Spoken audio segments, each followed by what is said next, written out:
Halo, selamat malam pemirsa. Harun Masiku ternyata sudah berada di Indonesia sejak 1 hari sebelum operasi tangkap tangan maksud kami. Dan sementara itu ada yang berpikir bahwa di mana sebetulnya Harun Masiku ini berkaitan dengan upaya KPK untuk mengungkap kasus operasi tangkap tangan terhadap salah satu mantan komisioner KPU.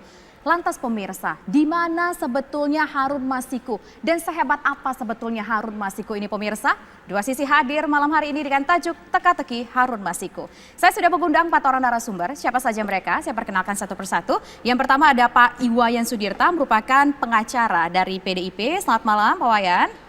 Koordinator tim hukum PDI Perjuangan. Koordinator tim hukum PDIP Perjuangan. Kemudian di sebelah Pak Wayan sudah ada Pak Andres Hugo Parera, juga merupakan politisi dari PDIP. Selamat malam, Bapak. Bisa. Ya, kemudian di sebelah kiri saya juga sudah ada Pak Abdullah Hemahua, merupakan mantan penasehat KPK. Selamat malam, Assalamualaikum Pak Abdullah. Waalaikumsalam, Mbak. Ya, dan di sebelah Pak Abdullah juga sudah ada Bang Donald Faris, merupakan peneliti ICW. Selamat malam, Pak. Malam, Mbak Tisa. Ya, pertama sebelumnya saya ingin ke Bang Donald Faris. Ini cukup spektakuler ya, ternyata cukup mengejutkan publik. Ternyata Harun Masiku ada di Indonesia 1 hari sebelum penangkapan.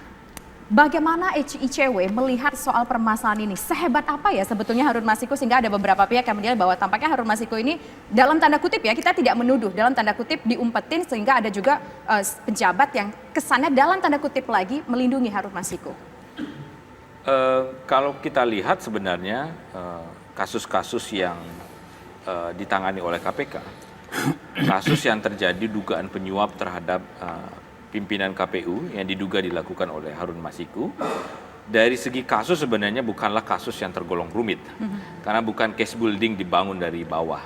Kasusnya adalah kasus sederhana, pembuktiannya mudah sesungguhnya, ada pemberi dan ada penerima.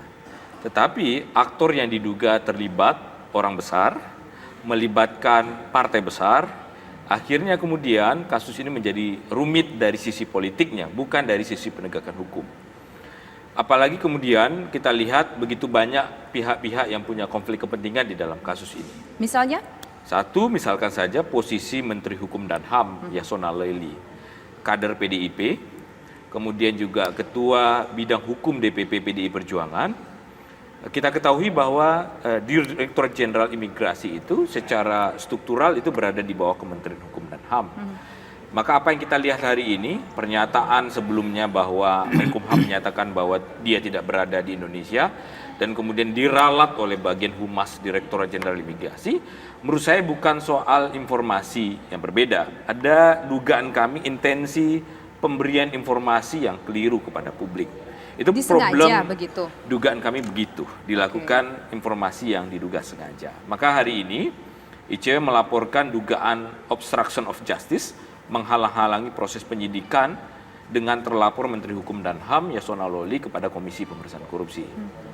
Di sisi yang lain, benturan kepentingan tidak hanya berhenti di level anggota PDIP saja dalam ini Menteri Hukum dan HAM. Di sisi KPK pun juga demikian. Ini yang menjadi sorotan saya. Nanti Pak Abdullah bisa bercerita lebih panjang karena beliau punya riwayat yang panjang di internal KPK. Apa yang saya lihat, pernyataan pimpinan KPK pun simpang siur.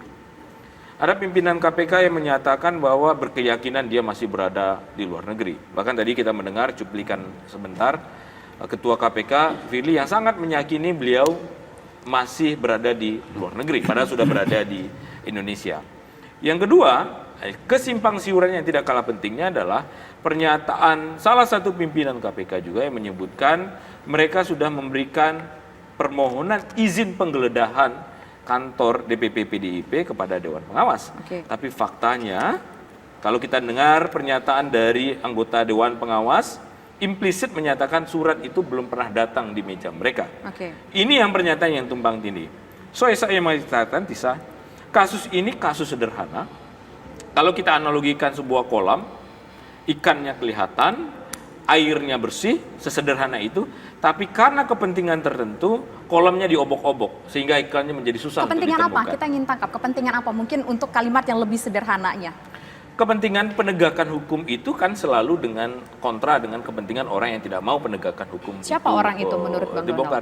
Tentu pihak-pihak yang berkepentingan. Saya tidak perlu eksplisit menyebut itu.